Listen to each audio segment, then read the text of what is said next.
साहब ने उस अंग्रेज को जवाब दिया कि ऐ अंग्रेज, तूने जानवर के दूध की बात की थी, माता के दूध की बात नहीं की। वाह, क्या बात है, वाह जी।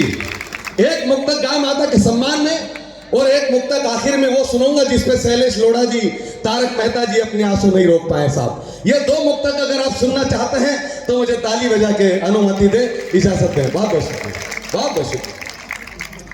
जवाब जिसका नहीं वो सवाल देती है, जवाब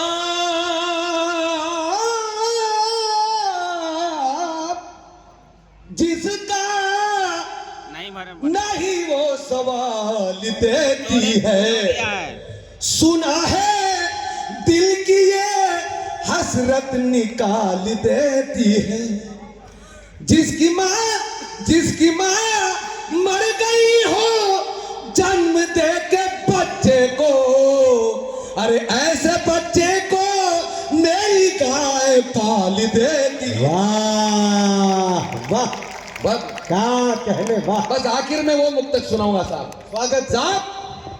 कई लोग मुझसे कहते हैं कि अकबर ताज, आप जब डाइस पे आया करो, आप जब मंच पे आया करो तो अच्छा लिबास पहन के आया करो, अच्छे कपड़े पहन के आया करो, उससे दाद मिलती है, उससे तालियां मिलती है।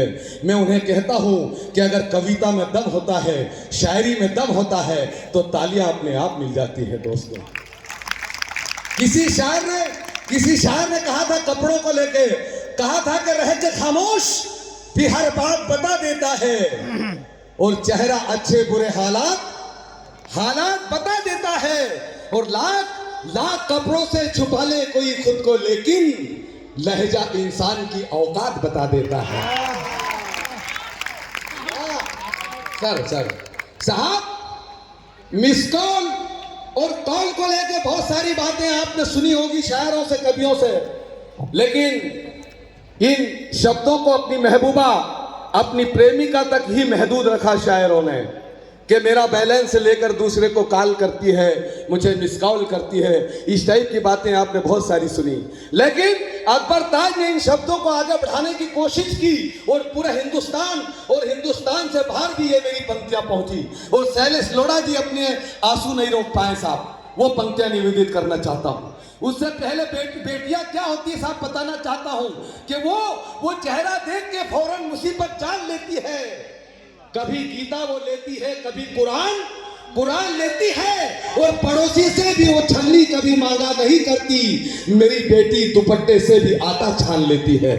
ये होती बात। बस आखिरी पंक्तियां मुझे विदा करना साहब, मुझे पहुंचना भी रेलवे स्टेशन। सर व्यवस्था करवा देंगे मुझे पहुंचाने की। दमदार साहब, मैं कामयाब रहा हूं आपके शहर में थोड़ी बस। बिल्कुल देखे क्या तुम्हारी विदा करना साहब, तुम्हारी भूल है कि वो मुझे मिस कॉल करती है। वाह, बस इन पंक्तियों पे मंच का भी आशीर्वाद चाहूंगा। आखिरी पंक्ति पे, तुम्हारी भूल है कि वो मुझे मिस कॉल करती है, और मेरी चाहत को वो लड़की सदा अनमोल करती है। बहुत अच्छा है। कभी एहसास अंधे पन का वो होने नहीं देती। अरे मेरी बेटी मुझे हर रोज वीडियो कॉल करे।